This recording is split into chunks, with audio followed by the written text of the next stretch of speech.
অতীতে নানান বিতর্কে নাম জড়িয়েছে সাকিব আল হাসানের। প্রতিবারই তিনি পারফরম্যান্সের ঝলকে সেই সব বিতর্ক তুড়ি মেরে উড়িয়ে দিয়েছেন। কিন্তু এবারের ব্যাপারটা ভিন্ন। হত্যা মামলায় নাম উঠেছে সাকিবের। রাওয়ালপিন্ডি টেস্ট চলাকালীন ঢাকায় এক গার্মেন্টস কর্মী হত্যা মামলায় সাবেক প্রধানমন্ত্রী শেখ হাসিনা এবং সাকিব আল হাসান সহ 256 জনের বিরুদ্ধে এই মামলা দায়ের করা হয়। সাকিব যখন রাওয়ালপিন্ডি টেস্ট খেলছিলেন তখন ঢাকায় তার নাম উঠে হত্যা মামলায়। বৈষম্য বিরোধী ছাত্র আন্দোলনের সময় ঢাকায় সহিংসতার ঘটনায় এই মামলা দায়ের করা হয়েছে। সে সময় অবশ্য সাকিব দেশের বাইরে ছিলেন। কঠিন এই সময় অবশ্য সতীর্থরা পাশে দাঁড়িয়েছেন সাকিব আল হাসানের।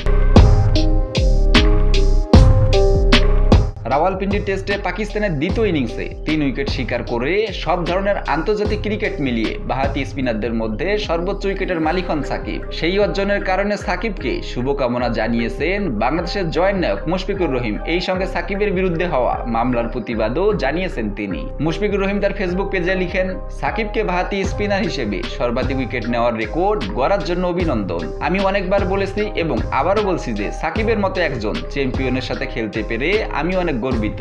একজন টিমমেট এবং ভাই হিসেবে আমি সাকিবের কঠিন সময়গুলোর সঙ্গী এবং আমি তার বিরুদ্ধে তোলা মিথ্যা অভিযোগের সমর্থন করি না, কারণ আমি জানি সে কখনোই অমানবিক কাজে লিপ্ত হবে না। আমরা সবসময় তোমার পাশে আছি বন্ধু।